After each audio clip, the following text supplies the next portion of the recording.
All right, we have Binance settling with regulators. Wyoming becomes even more crypto-friendly. And hey, a top gaming company just entered crypto. This is Around the Blockchain. All right.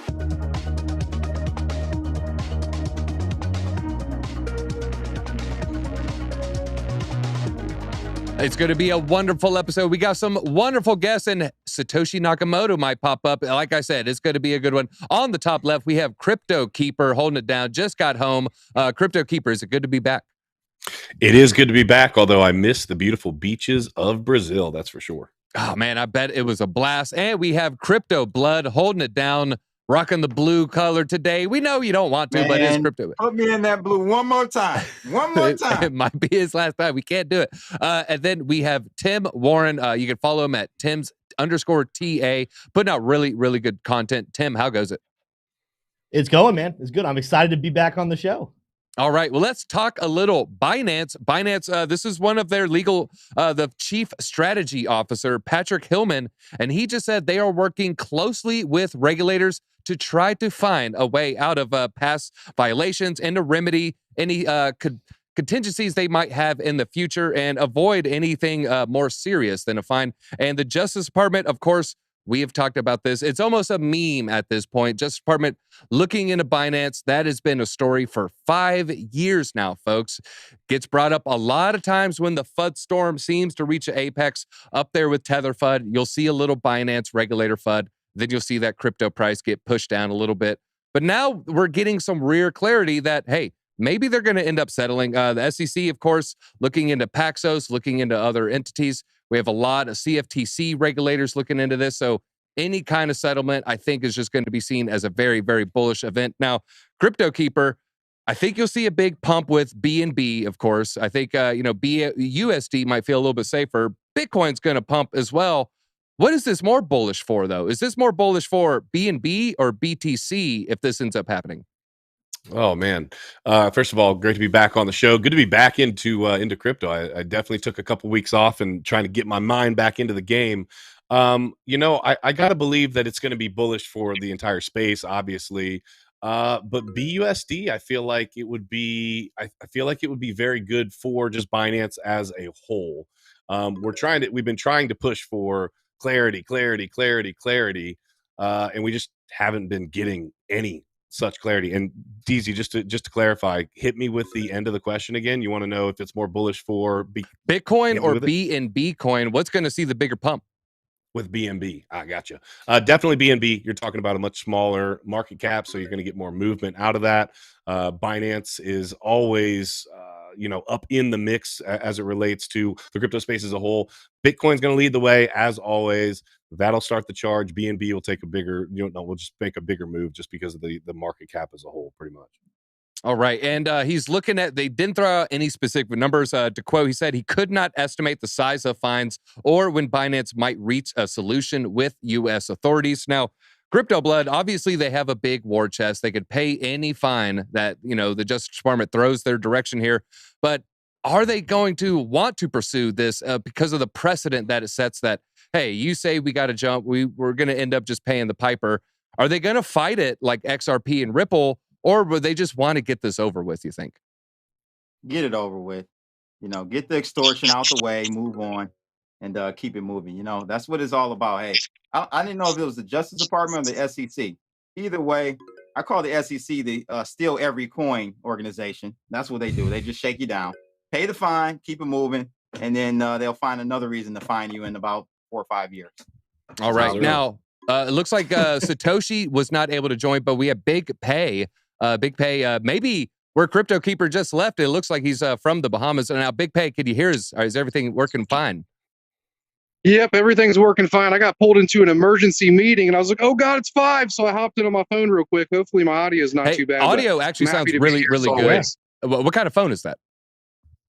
It's a Asus ROG6. It's a nerd phone. I think it seems better than an iPhone, if I'm going to be honest. Well, we're talking about Binance, and it looks like they're choosing to settle fines rather than take the Ripple strategy, which is to take the SEC to court. Why do you think that they're choosing to settle with fines versus fight them where they might end up victorious?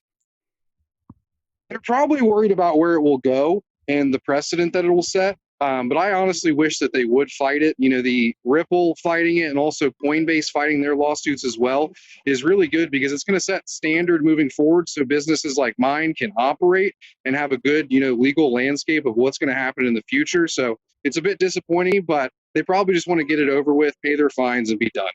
All right. Now, Tim, do you think that these concessions that we just saw from Kraken, we might see one from Binance here, is this ultimately good or bad for the crypto industry in the long run? Yeah, that's a good question there. I think that it's going to be good long term. Although my only question about the whole thing, and especially the question you asked Keeper here just saying to go, will this be good for Binance or Bitcoin? I think that Binance will have, BNB will have a nice little pump on it.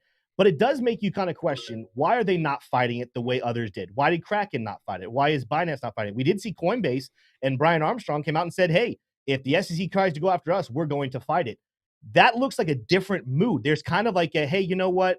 We're not going to fight it because is it too hard? Or B, there's no way we're going to win this. We definitely violated what they're going to come after. They're smart. No reason to do it, buddy. He won't win. Well, and the whole thing though is whether that's the truth or not, which is great point there, Crypto Blood. But could this bring some maybe shaky faith in BNB? Right now, there's still a lot of people out there that still are unsure about what the future of Binance looks like.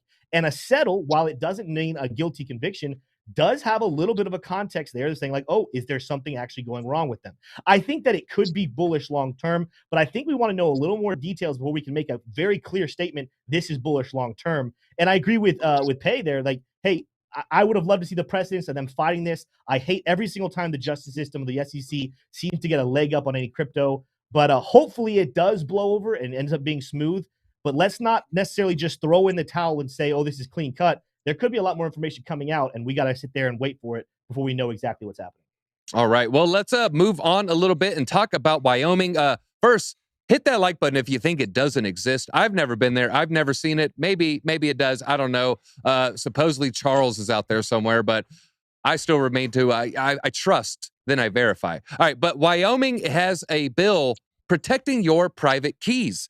They just passed this in the House of Representatives, still has to go past the Senate, the state Senate, and then it has to be signed by the governor, but it just passed the House on Wednesday, and effectively it prohibits the forced disclosure of your private crypto keys by any U.S. courts. The bill disclosure of private cryptographic keys set to take place in July, but there is, just like the polycule in the Bahamas, people are, there's a backdoor built in that people are meant to run through. It applies to all cases except for when information relevant to a case is unavailable through unconventional means, whatever that means. That is a classic vagueness put in by the lawyers there on purpose. And it's not meant to disrupt any lawful proceedings where people might have to, give up their keys there. But, Wyoming on the forefront, they have a lot of DAO legal framework being built. They allowed DAOs to essentially be a corporate entity in that state. It's the first of all 50 states here. Now, Crypto Keeper, we're seeing a lot of bullish action from Wyoming. They're trying to attract this business. Now, you just got done traveling. All the laws in the world, is that going to be enough to get people to leave Miami, leave New York, and go to Wyoming? Man, it's going to have to be like some very, very good, like the legislation would have to be so solid. It would have to be something, along the lines of not paying taxes along with anything that you've purchased with crypto, to be not paying taxes on that. It would have to be a really, really, really large incentive. Now, a lot of companies will operate within, let's just say they start using the state of Wyoming. For example, you talked about the DAOs. They'll start using the state, kind of like how a lot of LLCs will operate out of the state of Delaware because of how favorable the laws and legislations are for businesses in that state. So I think that entities will definitely flock there. And I do think that it's a smart play by the state. If the state's trying to say, hey, we are adopting crypto, we believe in the future that is crypto, and we would love for you to come here and operate under the the umbrella that is Wyoming and what we will do for crypto. What are they doing? They're ultimately saying, hey, our doors are open, come on in, you can run your business through our state, and then they will collect that way. The end of the day, somebody's going to collect. If the states fight back against the Fed and say, hey, we want to be able to operate within our own within our own jurisdiction and not have to just be under the umbrella of what is everything vague that the federal government is trying to do as it relates to crypto. I think it's a really good move. I think people can benefit from it. I think companies can benefit from it, and I think crypto as a whole can benefit from it, especially if the states are start to actually give some clarity. If we can get states to give clarity, maybe it gives some pressure on the Fed to give us some clarity. Some of the businesses start operating, making more money. I think it could be a snowball effect and could be great for the crypto space as a whole. All right. Now, Crypto Blood, I want to talk to you about, the wording here. They're being a little bit choice with the wording. It seems like they allow it for the courts to still compel you to give up a seed phrase in certain circumstances there. Do you think that this is just a big dog and pony show? They're just maybe throwing out some fancy sounding bills to attract crypto investors, but really not protecting them in the long run? Yeah, I'm a little concerned about this one here, DZ. I highlighted one part applies to all cases except in instances where information relevant to a case is unavailable through alternative means. What does that mean? Like, so they can still literally ask for your private key. I don't see how this protects the individual in Wyoming. I mean, it looks good on paper, but even if it was solid, DZ, you still have an issue where federal law trumps all. So they'll just retry the case at the federal level and do whatever they want to do.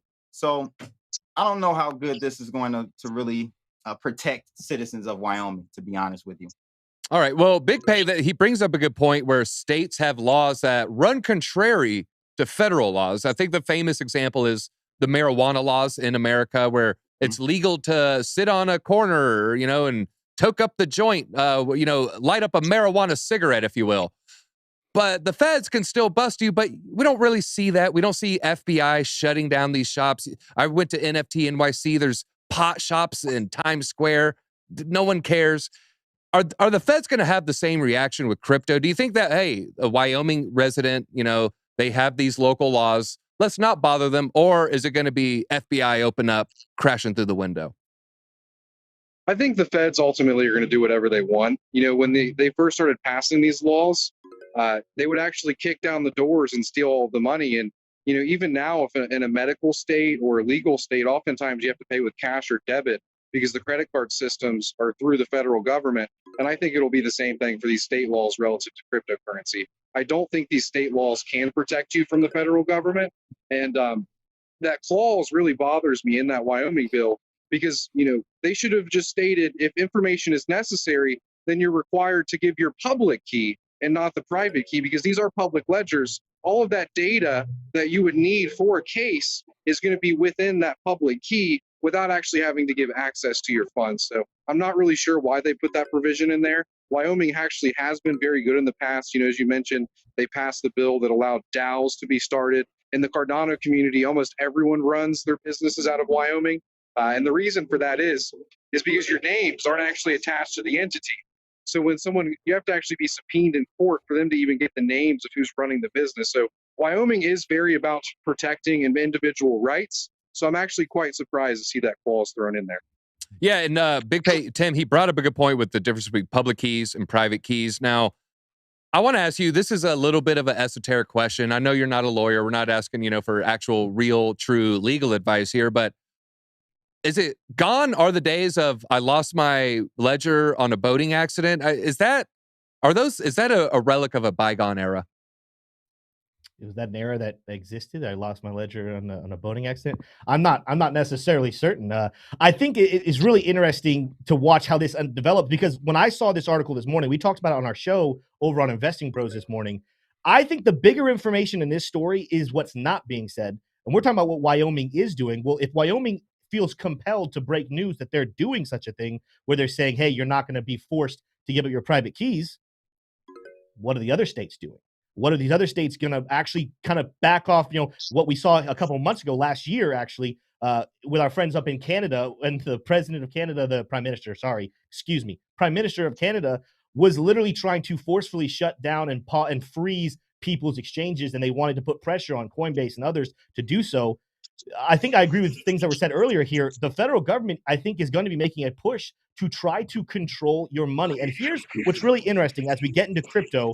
As the world transfers over to crypto, it's going to be really interesting to watch the Justice Department work and what their true motivation is. Because when you're working with cash, when you're working with fiat currency, they will go after cases and they will confiscate the money. And where does that money go? It's just more money in their pockets so they can spend more and more and more places. Well, guess what? When it comes to cryptocurrency, whether they can force you or not, nobody, unless they're going to torture you, and even then you can hold out and torture, you do not have to give up your private keys. And how many times are we going to see law enforcement get frustrated that they go after some of these accounts, they cannot access the money, it's no longer worth it for them financially to go after it. And that's where I'm a little concerned. Is the federal government going to make a push to have a legal loophole that they can apply pressure to you to release your private keys, because they still want to be able to prosecute people and take their money? And with the way crypto's built, with private keys and with cold wallets, there's no way that for them to actually make you do it. You can go to your deathbed, you can go to the cell and refuse to give those private keys,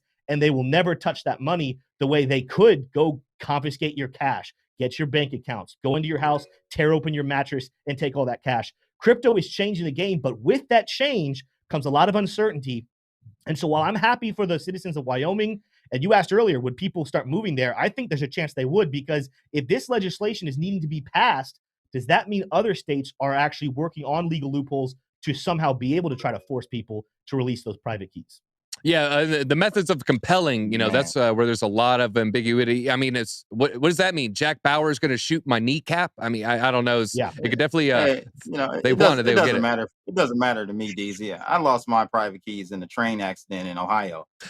Same thing. 2 points. Might as well. Points. That was 2 points. Two pointer right there. All right, let's talk about gaming titan. You may have heard of them, Square Enix. A little game called Final Fantasy, a little game called Kingdom's Heart was one of their other ones. They had Dragon Quest, but Final Fantasy, to me, hit that like button if you remember Final Fantasy VII hitting that PlayStation way back in the day. Yes, sir. But they are launching an NFT game. Guess the chain. It is Polygon. Something about that business development team is just through the roof there. And they're releasing a game. Symbiogenesis is going to be an NFT game. It's 10K characters tied to it. It's going to be a strategic game. And there's going to be other NFTs in the game as well as they introduce more modes and more levels, perhaps. And they said they wanted to use Polygon to just for the fast, cheap transactions. All right, now, Crypto Keeper, we've talked about the strategy. Gala Games has a strategy. There's other games, little NFT projects, trying to make little mobile games. We've often said, hey, it's really going to take a game publisher to get into crypto, not a crypto company to get into gaming. Is this the AAA title that we've been waiting for, you think? I don't know if this is the AAA title. I think this is obviously a huge title to come in and try to take over. We're still. I have reservations on this because I think that the gaming industry is going to be, and already is, massive, and I think it's going to continue to get bigger and bigger. But I don't know that it needs to be this AAA game that makes the change. It seems to me like a lot of these mobile games that are simple, that are like time wasters, that just people are killing time sitting around in an airport, sitting around just not really doing anything. What's the one, Candy Crush, that just everybody on planet Earth played?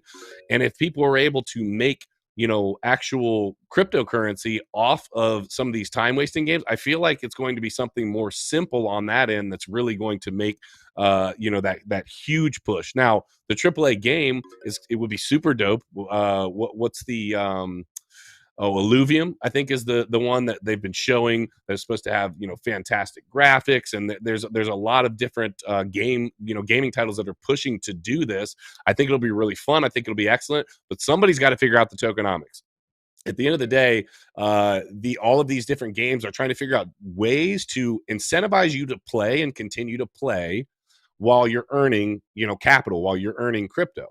The problem is a lot of these games are, the tokenomics are such that you either need more and more people to continue to play, which makes it effectively feel like it's a Ponzi scheme, or you are devaluing that crypto that you're bringing in. So what needs to happen somewhere, somehow, some way, these gaming industries, the game can be fire as all get out. But if people are wanting to earn crypto off of it, then they've got to figure out the tokenomics. They've got to figure out some sort of a burn mechanism. They've got to figure out some type of way to be able to keep people interested enjoy the game and still be able to earn and continue to earn without having to continue to have more and more and more and more people, which makes it, again, like I said, feel like a Ponzi scheme. So hopefully there will be a big gaming company that will come in. Is this going to be it? Is this the title? I don't know. I look forward to seeing it, and I think the gaming is going to be a massive part of the future, and blockchain, being a really important piece of that. All right, good point there. Now, Crypto Blood, what do you think of that, though? He's saying, it looks like it might be a Bejeweled, a Candy Crush, versus more of a traditional console game like a Fortnite, Final Fantasy, Call of Duty. What do you think is going to be the breakout moment for crypto and gaming? Is it going to be the mobile applications, or is it going to be the more traditional desktop PC builds? Well, Keeper talked about tokenomics. I got another word. I got a new word I'm making up here, ladies and gentlemen. Legalnomics. Okay. They got to get the legalnomics together. Okay. You got to understand. So in the United States, I think we're going to have an issue with these games and blockchain and all of that. They're going to, come on now. We know this, the SEC, we know the U.S. Justice Department. They're going to come out with a way to say that playing games on the blockchain is illegal, as a security and all of that.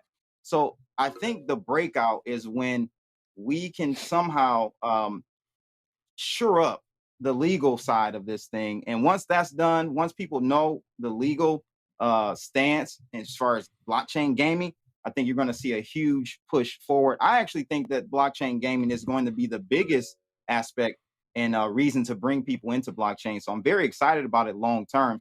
Just short term, I think we got some hurdles to jump over in regards to legal.